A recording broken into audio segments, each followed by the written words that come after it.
Hello guys, जय हिंद। मैं क्षमा आज आपके साथ फिर से लेकर आई हूँ संख्या पद्धति नंबरिंग सिस्टम, जो कि पार्ट 3 होने वाला है गाइस हमारा आज। और आज हम पढ़ने वाले हैं कि सम संख्या, विषम संख्या, अभाज्य संख्या सीखे क्या होती है।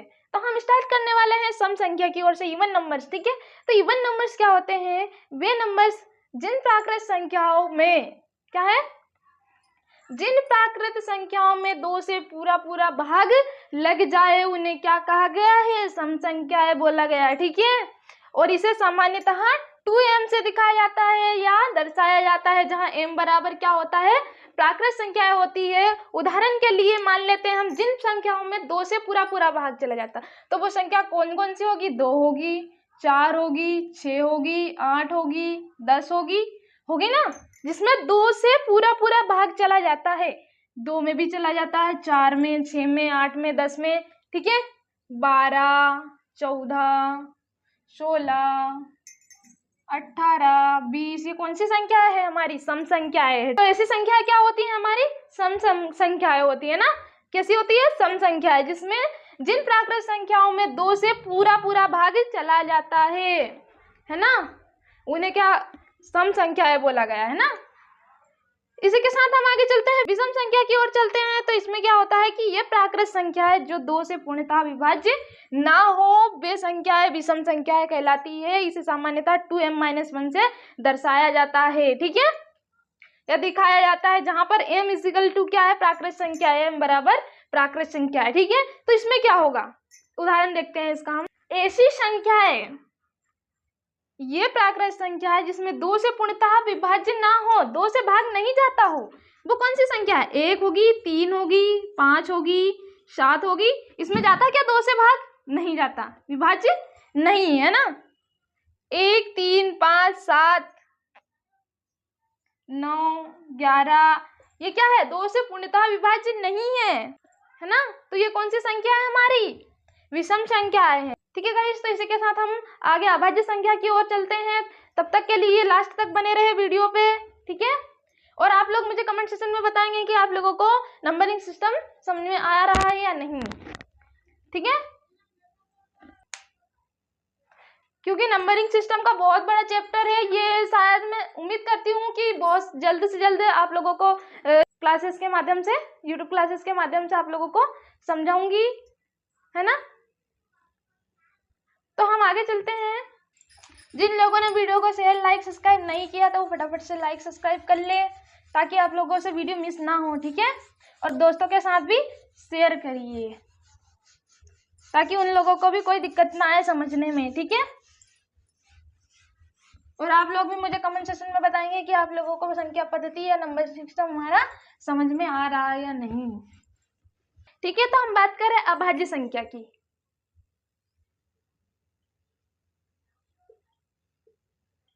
अभाज्य संख्याएं है ना, प्राइम नंबर्स क्या होती है? अभाज्य संख्याएं एक से बड़ी, क्या बोला गया है? एक से बड़ी वे सभी अभाज्य संख्याएं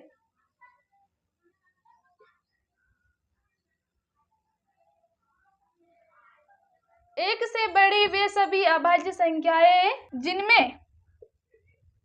जिनमें क्या है? एक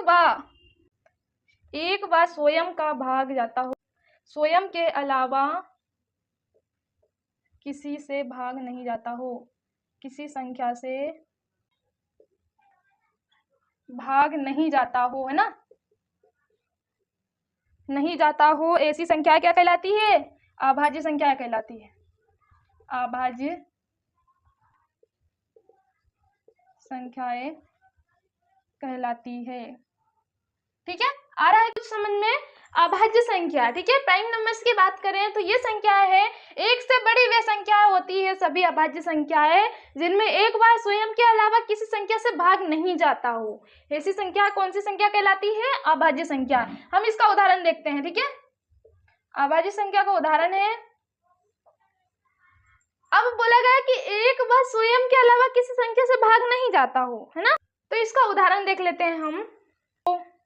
ठीक है, 3 एक से जाता है और स्वयं से जाता है। ठीक है, तो वो कौन कौन सी संख्या है हमारी? 2 है, 3 है ना, 5 है, 7 है, 11 है, 13 है, 17 है ना, 19 है, 23 है। ये कौन सी संख्या है हमारी? अभाज्य संख्या है जो एक से बड़ी है। एक को नहीं लेना, एक से बड़ी वे सभी अभाज्य संख्या है जिनमें एक व स्वयं के अलावा किसी संख्या से भाग नहीं जाता हो। स्वयं और एक के अलावा, तो एक में जाता है 2 का, ठीक है, और स्वयं से भी जाता है, ठीक है। 3 की बात करें तो 3 में 1 का जाता है और स्वयं से भी जाता है 3 से, ठीक है। तो ये कौन सी संख्या हो गई हमारी? अभाज्य संख्या हो गई है। और हम बात करें अभाज्य संख्या या ऋण या अभाज्य संख्या की बात करें तो इसमें 100 के बीच है ना, 100 तक की वो अभाज्य संख्या बात करें हम, 100 तक की अभाज्य संख्या की बात करें तो कितनी है, ठीक है। एक तो हो गई 2, 3, 5, 11, 13, 17, 19, 23 है ना, 29,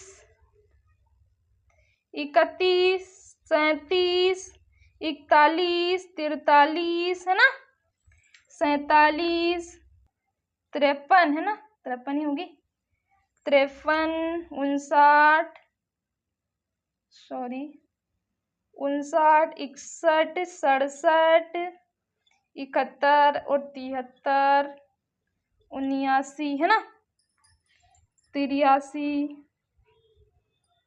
89, 97। कितनी है ये संख्या है?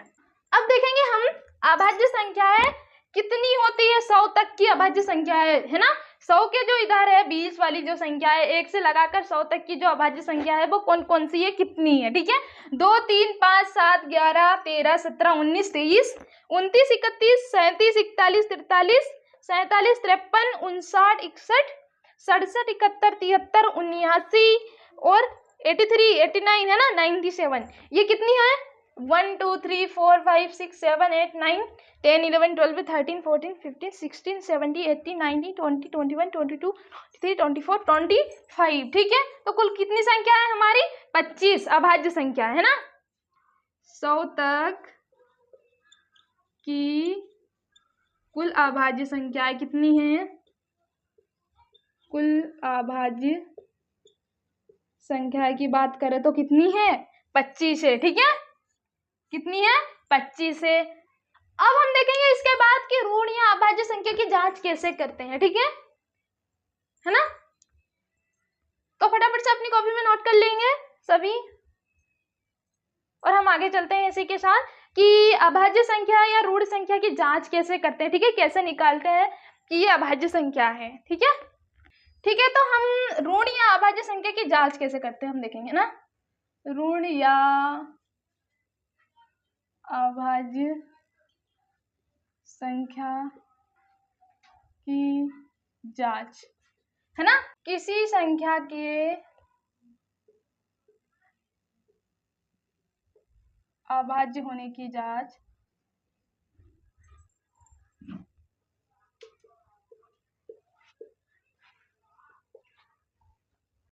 करने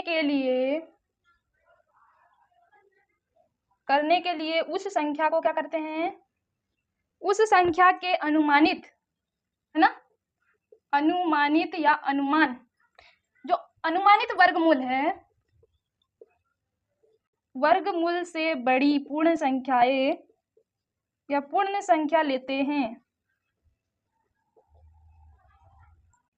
अब इस संख्या के नीचे अब लिखना था ना। अब इस संख्या के नीचे जितनी अभाज्य संख्या होती है, जितनी अभाज्य संख्या होती है उनको बारी बारी से विभाजकता है ना, विभाजकता की जांच करते हैं कि इससे भाग जा रहा है या नहीं, या इससे विभाज्य है या नहीं, ठीक है। यदि दी गई संख्या, मान लेते हैं हम कि यदि दी गई संख्या उक्त संख्याओं में विभाजित नहीं है या विभाजित नहीं होती है, तो वह संख्या ऋण संख्या या अभाज्य संख्या कहलाती है ना, ऋण संख्या या अभाज्य संख्या कहलाती है। जैसे हम मान लेते हैं, किसको लेते हैं, करनी 349, ठीक है, इसका वर्ग क्या है, किसका वर्ग है ये 349, जो करनी 349 है ये किसका वर्ग है ना, वर्गमूल बोला गया, वर्गमूल से बड़ी संख्या लेते हैं, है ना।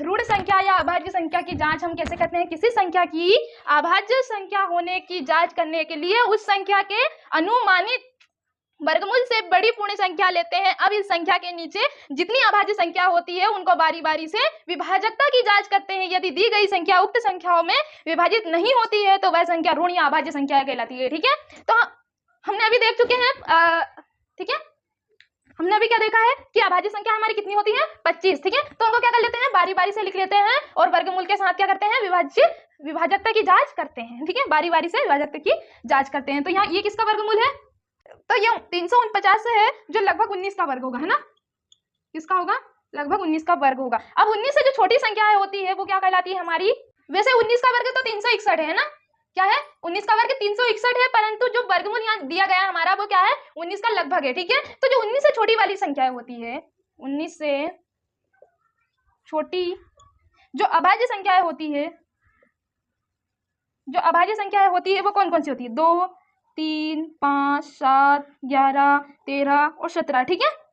तो इन संख्याओं से क्या होता है, इन संख्याओं से विभाजित नहीं होती है, संख्या से विभाजित नहीं होती है, इसलिए 349 एक क्या है, अभाज्य या ऋण संख्या है ना, इससे विभाजित नहीं होती है ना। ये 349 क्या है, इससे विभाजित नहीं हो रहा है जो ये संख्या है ना इनसे, तो ये 19 क्या है हमारा, लगभग इसका वर्गमूल है ना, 19 का वर्गमूल क्या होगा 349, इसलिए हमने लगभग कहा गया। 19 का वर्गमूल तो वैसे क्या है 361 है ना। अभाज्य या ऋण संख्या है, क्या बोला गया है, 19 से जो छोटी अभाज्य संख्या होती है, 2, 3, 5, 7, 11, 13, 17, इन संख्याओं से विभाजित नहीं होती है, कौन सी संख्या, ये वाली, ठीक है। इसलिए इसे 349 को अभाज्य संख्या या ऋण संख्या माना गया है ना, ठीक है गाइस। तो आज हम यही अपनी क्लासेस को विराम देते हैं और अगले वीडियो में हम पढ़ने वाले हैं भाज्य संख्या, सहभाज्य संख्या, है ना, योज्य, प्रतिलोम, समक, ठीक है। तो आज के लिए हम यहीं पर विराम देते हैं और जो ऋण या अभाज्य संख्या की जांच है वो आप लोगों को समझ में नहीं आया होगा तो कमेंट सेक्शन में बताएंगे, आप लोगों को फिर से मैं बता दूंगी, ठीक है। बाय।